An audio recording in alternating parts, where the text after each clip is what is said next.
We are in round 2 of answering questions. The first one y'all really enjoyed, so we actually had, like I said, about 109 questions, and I think the first one we only answered 30, so I think this is going to be another 30. And we're going to just, without further ado, get right into it. And we kind of have them separated: whatnot, eBay, miscellaneous, business-related stuff, and then some personal questions at the end. So, first one, whatnot related. If there was no whatnot, would you still, and you only sold on eBay, would you still be buying storage units? Yes. Absolutely, because all the stuff we get out of storage units, hands down, beats Goodwill.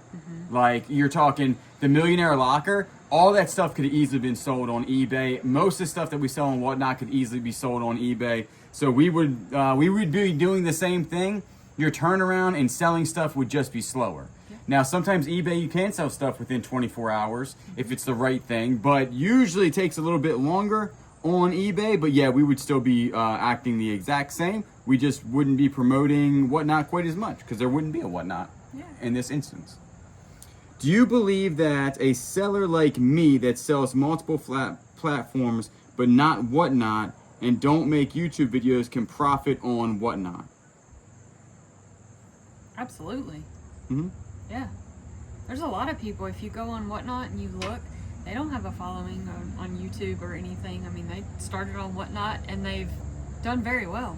Yeah. Now, whatnot is I would say it's also an entertainment thing. Yes. When it comes to how you conduct yourself, your selling, stuff like that, you still have to be some sort of entertainment because it's also kind of like a show. Like when QVC was a thing and people were watching QVC at 3 o'clock in the morning, that was kind of entertaining. Yeah. The guy that was selling swords, he was pretty entertaining. Yeah. So you're going to have to be, in that aspect, there is some social media aspect about whatnot, to be in front of a camera, or you're talking to the audience through, if you're doing something with your hands and you're not on camera. But no, I don't think that you would need a huge, but just know it takes a long time to get a following on whatnot. Don't expect like, okay, I'm going to start whatnot and then nobody knows me and then you're going to be fine. You're still going to have a period of time to get that many people on whatnot to come to your shows. Right. Or make connections with other people that do have a following and allow them to promote your show. Yep, exactly. Or raid you, like yes, yeah. Set up a time frame where they're doing a show and they can raid you with 20 or 30 or 40 people or even more. Because Facebook has groups, whatnot groups that they follow, and they comment on each other's stuff and they follow each other, and I think it's a really good community for sure. Yep. So this one says, also, how difficult or easy was it to switch to whatnot for most of your selling? Pretty easy. Yeah. Yeah, actually, I mean, there's still a lot of work behind these shows that you guys see on this channel that we do, but honestly, we like it a lot just because we can move so much product at one time instead of moving a small amount of product daily where we have to ship daily. Now really we do a big show once a week and then we have one big shipping day. So it does work out for us a little bit better, but the switch was pretty easy. How do I get more followers on eBay? I have 300 items listed, but only 17 followers. Keep selling. Yeah, and I don't think you really need that many followers on eBay. I mean, we did have a whole bunch of reoccurring buyers, but that was also our followers on YouTube. It wasn't so much the followers on eBay because we sell a whole bunch of different things.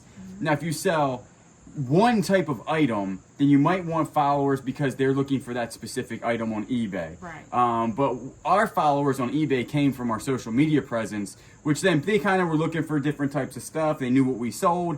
But like, if you're just selling, eBay is so huge that we weren't having a whole bunch of repeat customers until we had a bigger social media presence where people were repeat buyers on eBay. Right. So I wouldn't worry about the followers too much. If you have good items on eBay with good prices, with good sell-through rates, you will sell your items. Absolutely. For sure. These are some miscellaneous business-related stuff. Would you wholesale to other resellers or sell bulk to resellers? I don't think we ever really talked about that or thought about doing that. I don't know. What's your take on that? I would say no because we don't have the amount of stuff.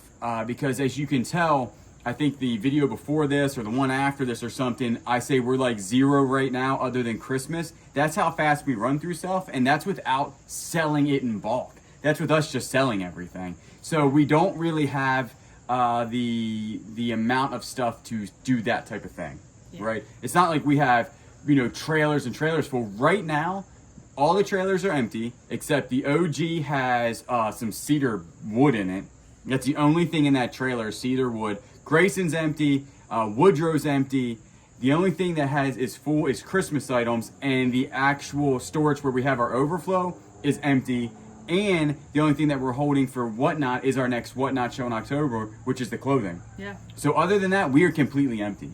So that's how much inventory we roll by. True, yep. So we don't really have the inventory to be able to sell wholesale to other resellers. Question from one of your UK fans. You keep mentioning a shop. Is it going to be instead of the booth or additional to the booth? When I'm mentioning the shop, I mean the shop on the property, which will be a car shop. Yes. Yep, it's not an actual. Okay. Yeah, it has nothing to do with selling. It's going to be the shop where we work on cars and Jeeps and things and stuff. Right. Do you have a Goodwill bins/outlet located near you? Have you ever been to one? Do we have one in Florence? I think there's one in Charleston. And we've never been to the ones around here. We've been to a bin store before. I can't remember where that was. We were in Asheville. Yeah. We went to one in Asheville. That's right. But the closest one, you're right, is Charleston or Columbia. The one that Harry Tornado goes to would actually be one of our closest, which is 3 hours away. And the one in Charleston now would also be 3 hours away. So it's definitely, but I mean, I liked it, right? I liked it more than you did. Yeah, it just... You gotta be aggressive. Not aggressive, but you have to, get in there and make your way to get stuff. And Jillian was like, this isn't worth it. Yeah, it just wasn't, I don't know. I really like storage units. That's where, I really like going through storage units and buying storage units. So now, going to, just going to the outlet and being with a ton of people. Because I like storage units because you're all alone, too. Just me and you in a storage unit or in the backyard where we're not around a whole bunch of people. So I don't know. There's none around here. If there was one around here, we would definitely go for it. Yeah. We would definitely go to it for sure. Because I know you can get deals there, but it wouldn't be like a thing that I was like, I gotta go to the bins type of deal. Would you ever get into pallet buying or selling the stuff from pallets? We've talked about it. It's a possibility in the future. Yeah, I would probably do it, and this is going to sound weird, but I wouldn't do it because I think I'd make money at it. I would do it on the aspect of entertainment for this channel for YouTube. Like, I wouldn't buy, wholesale pallets from, somewhere like a clothing store. I probably wouldn't do that. Now, you could probably make money at it. I would do, seized items from the IRS, or, you know what I'm saying? Or, evidence locker stuff, from cops where they've, put up a pallet for auction. Because they do that on govdeals.com. So I would go more that aspect, because I think that's more interesting type of deal. Because pallet-wise, we just don't need the inventory right now. Now, if we start running low on inventory, and we've already made contracts with certain places where we have to sell a certain amount, that would be our last resort. But until that point, no. I would do it as a more entertainment-based thing than not type of deal. I haven't figured out your schedule for storage units and Flip Squad releases. Do you have a schedule? Yes. Yeah. For videos? Yes. Yeah, for videos. So Flip Squad releases every other day, and it's going to be 10 o'clock in the morning. And then for the Bearded Thrift Machine, that releases every other day. So we put out a video a day, and they release at 7 p.m. Eastern time, so all this is Eastern time. And then the full version, we just do 2 videos a month. And they release on a Sunday at 8 a.m. So that is the schedule. That's been the schedule for a while too. So you got one coming out at 10 a.m., one at 7 p.m., and then every other week you have a full version one, which is usually super long, and that comes out at 8 a.m. Did sourcing change much when you moved to a smaller town? Do you have any suggestions to someone who may want to move to a smaller town for cheaper housing prices, for more space, but does it change in location effort sourcing? I would definitely make sure you are close to somewhat of a sourcing outlet. And if not, then like you said on the other video, whatnot. The pallet idea. Things like that. Yeah, I mean, definitely moving here. If we are going Goodwilling, it is you're tacking on 2 to 3 hours of travel time. Right. Because of traffic, how far out we live now, and we knew that moving here, but it was strategic because we knew we were going to move into more storage units. Because if we were going to stay in Goodwills and yard sales, we would never moved here. Yeah. We would have stayed where we were. We would have bought a bigger property in that location, closer to stores. But we knew we were going storage units, and honestly, storage units can be anywhere. They, moving here in a smaller town, as to Murrells Inlet, some of them are closer to this residence than the Murrells Inlet residence. Some of them are closer to Murrells Inlet residence than this residence. So it's like take or whatever, but we can fit more storage units on this property at once, or the other one we couldn't fit any. So, but if you are moving to a smaller town, know how you source now. So, okay, am I always in a Goodwill? Am I doing most of my stuff online? Am I going to yard sales? And then just kind of look in that area, what you got, and then just tack on to your day. Okay, this is going to take me an extra hour. Instead of waking up at 6 o'clock for, yard sales, I'm going to have to wake up at 5 or 5:30 or 4:30 to get there. So just know that's going to take you a little bit more time. But yeah, I would definitely say, like, yard sales, even, like, there was way more yard sales where we used to live than here. But I think that's going to change in the future. Yeah. Because this place is growing up just as fast as Murrells Inlet did. So that will all change probably in 2 to 3 years. But yeah, I would say you just got to tack more onto your schedule and know that going into. But like you said, smaller towns, further out, it's much cheaper to live. So you're going to not have to make as much money to live here type of deal. Because what we paid for this, comparable for what you get in Murrells Inlet, they were selling new houses in Murrells Inlet for the same price as this on a 10th acre of land. Yeah. Without, like, it's a 3-bedroom, 2-bath, 2-car garage. So, and then we got this for the same price. So it's kind of, I'm a big fan of getting out in the country where it's a little bit more reasonable. You get some land, you get some space, and you get cheaper mortgages. Are your videos in date order? Yes. Very few will you see that aren't in date order, right? Right. Like, these are always in date order. Like, right now, today is Saturday. You're going to see this on Monday or Tuesday or whatever the next day would be, because I already have one lined up. So, like, you're always maybe 4 days out. Sometimes it's the same day. Sometimes I literally do this, go run and edit it, and then you're watching it same day on Flip Squad. Yeah. Now, the other channel, the Bearded Thrift Machine, we're usually a week ahead. We try to be a week ahead because we have to be if we're doing integrations for whatnot, integrations for anything really. We have to send those to those people. They have to say, okay, that's good. They send it back. So I can't do that the same day. Usually that takes 3 or 4 days for them to do it. So they're usually like a week, but it's always within a week. There's nothing super old that we put up where we did like more than a week or two ago. So always in date order. Before you did your first YouTube video, what was it that pushed you in that direction to go public? How long did it take you to see the benefit of a YouTube presence? That's going to be you.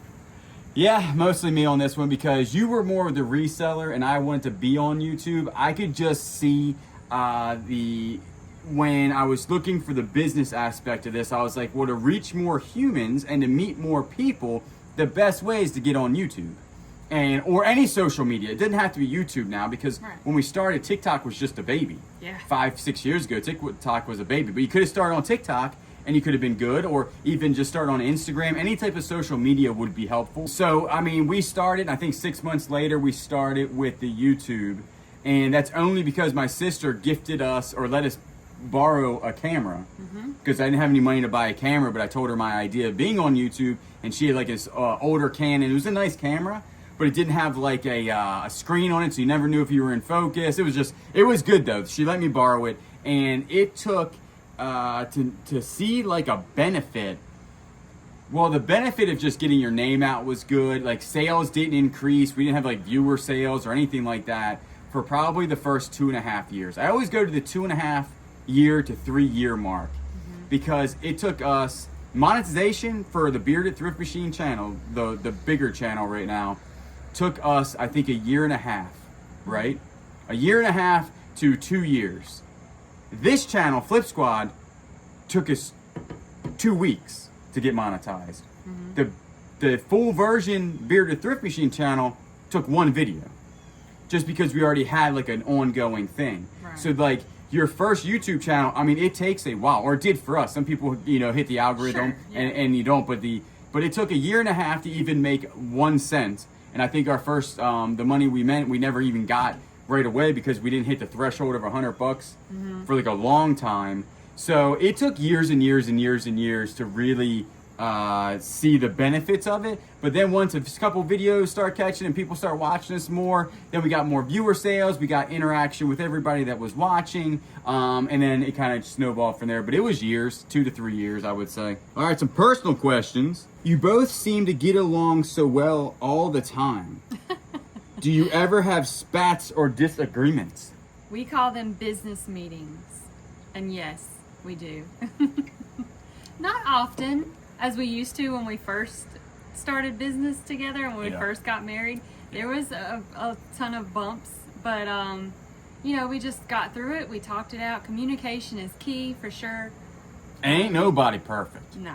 And that's what, you know, you guys do see a sort of polished Yes. us, because, you know, we don't always get along. We try, but I mean, if you hear a married couple say, "Oh, we always get along," liar.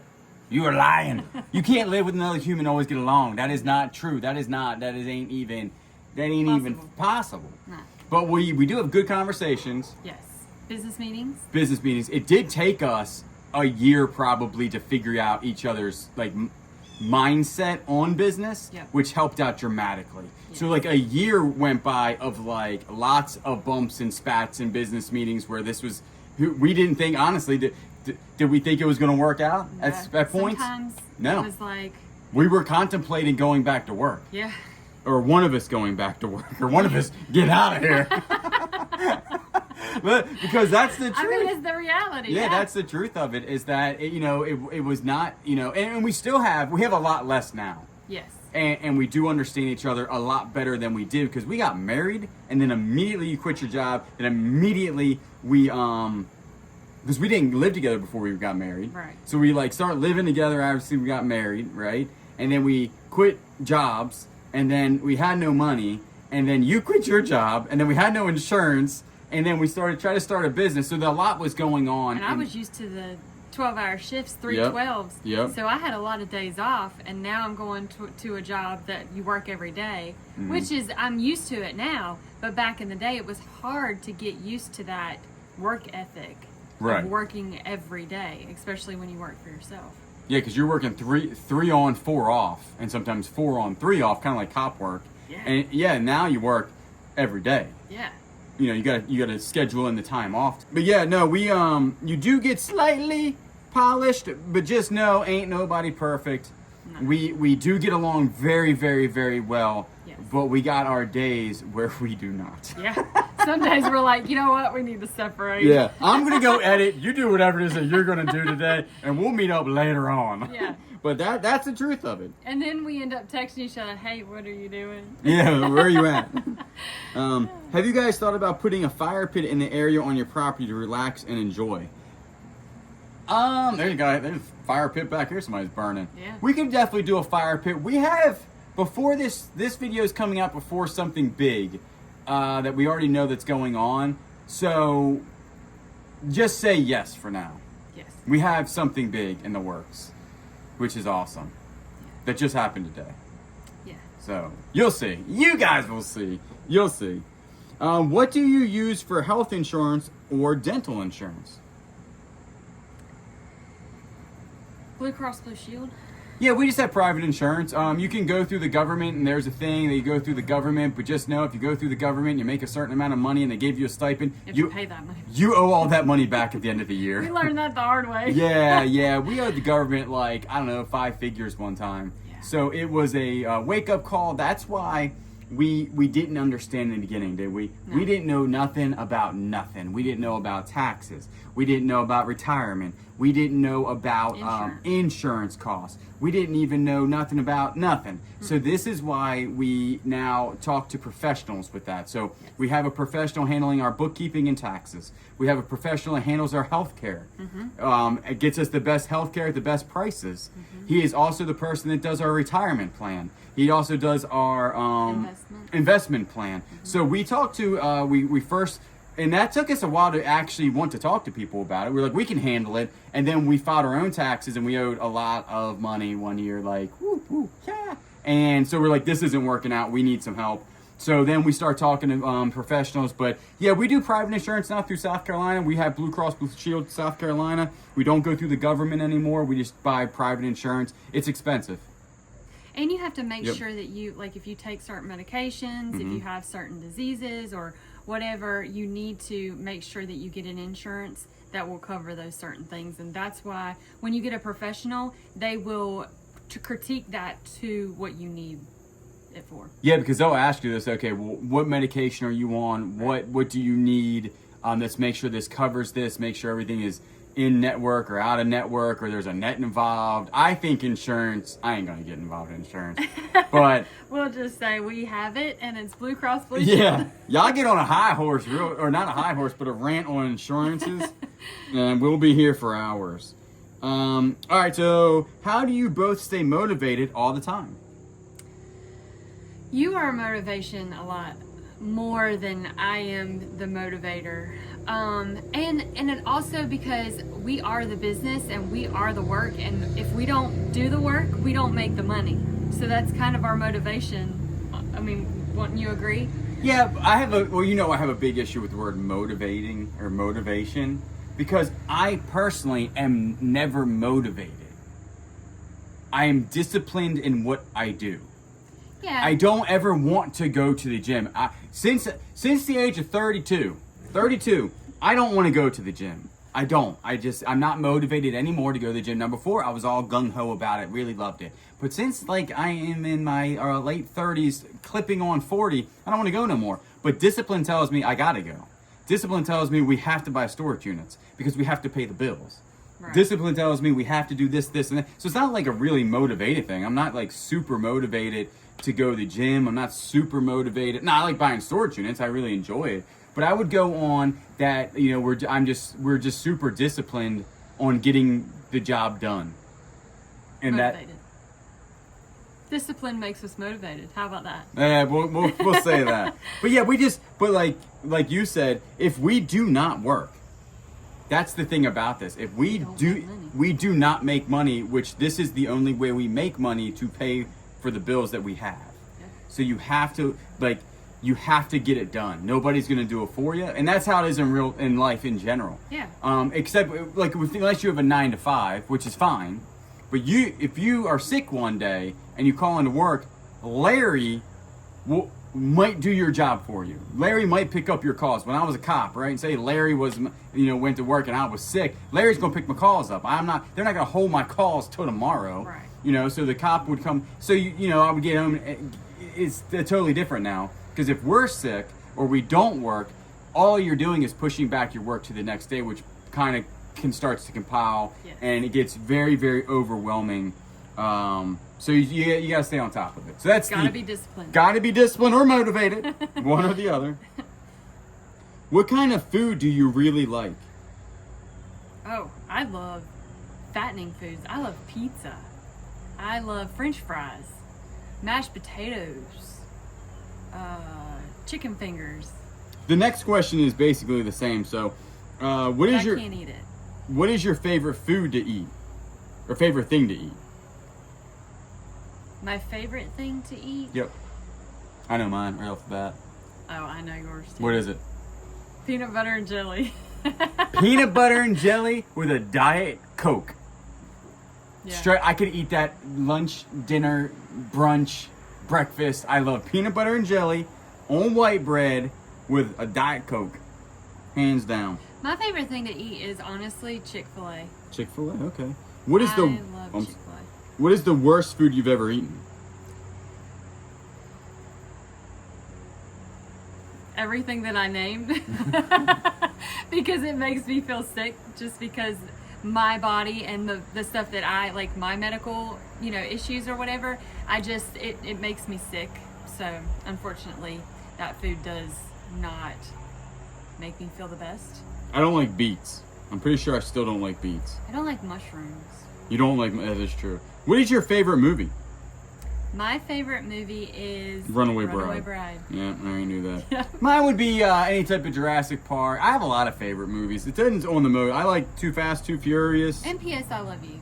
That was a good one. What are your favorite colors? My favorite color is, I have a lot. I like earth tone. Your big earth tone. Colors. I like the greens and the like oranges and stuff. Yeah.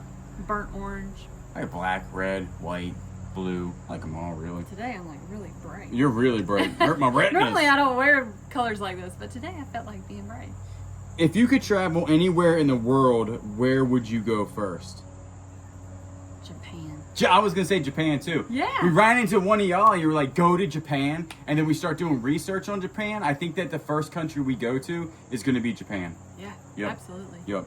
And that would be a different country. Right. If we're staying in the USA, I want to go to Hawaii, but I also want to go across country. Yeah. Driving. So, either or. How about you? The Redwood Forest would be cool to go see. Yeah, I'm the same. But they said world, so I would say Japan. So we both want to go to Japan just as equally. Yeah. Why did you stop being a canine cop? I just didn't like it anymore. I answered that on the last one. I just didn't. Well, I stopped being a canine cop because my canine got injured and was retired.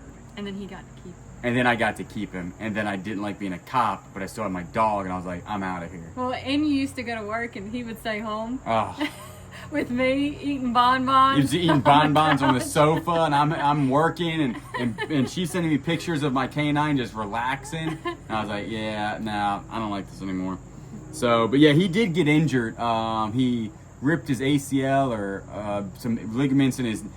Dog was through everything. The dog went through everything, and he ripped his ACLs on a stop-start. Basically, training. Stop, start. That's what he did, right? So you would call him, you'd stop him, you sit him, you start him again. Ripped his ACL out doing that. And the dog went through windows, went through doors. He was a flying fur missile, but a stop-start got him. When are you going back to North Florida, especially St. Augustine area? I lived close. Would love to meet you too. And where did you take a honeymoon at? First, we would like to go to the A1A. Yes. So was that I think it's in November. Mm-hmm. So if we do go back to Florida, it would most likely be in the St. Augustine area. It would most likely be at the A1A yard sale. Mm-hmm. Now, asterisks on that. Miko. Her heart condition. If she can't travel, yes, then we won't go, and we'll have to postpone that until next year. Correct. So, where was our honeymoon? Well, funny story. We got a house with an Airbnb. It was like an A-frame house in the mountains, and we got there. Where was that? It was in I think it was Blairsville, which was Blairsville, that's right. One of the worst hit during that hurricane. Yeah. And we got there, and there was tons of ladybugs inside the house, in the bed. Everywhere. Just everywhere. Thousands of ladybugs. And it was so bad that we just literally could not stay there, and we had to contact Airbnb. And then Airbnb moved. And we weren't like bougie about it. Cause like when we walked in, we're like, oh, there's some ladybugs. That's cute. But they were like falling. Yeah. Remember? They were like dive bombing. They were in the bed. They were everywhere. They were in the bathroom, in the shower. I would say an infestation of ladybugs. Yes. Okay, continue. Absolutely. So we contact Airbnb. We went and stayed in a hotel for the night because they couldn't get us into another house the next night. We went to a bougie hotel though, and we traveled in the dark. This actually, Biko, my old canine, had just died. So we were able to move quickly and efficiently and find some place that we didn't need a dog or anything like that. So what was it? The Bob Timberlake? Yeah. The Bob Timberlake Hotel. Bob Timberlake's like an expensive dude, I guess, or whatever. Super bougie hotel. Yeah. But we got there like 1 a.m, didn't we? It was super late because we were on that super windy late, yeah. road, Oh, so we were yeah. only there for like 5 hours. And then Airbnb the next day.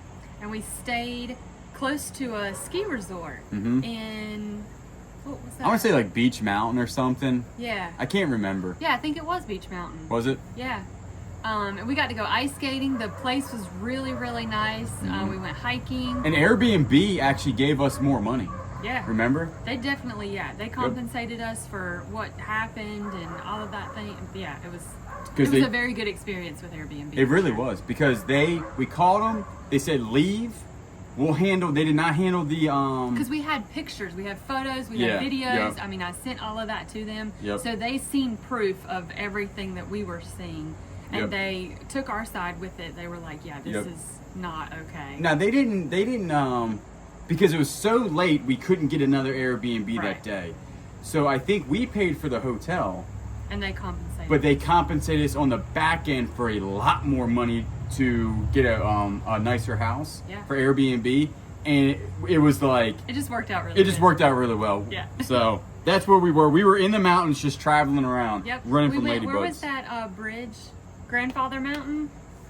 Yeah, it was Yeah, we were up Grandfather there. Mountain that we went. But we were around in the mountains. Yes. Running. We went to the mountains for our wedding. For our anniversary. That was honeymoon.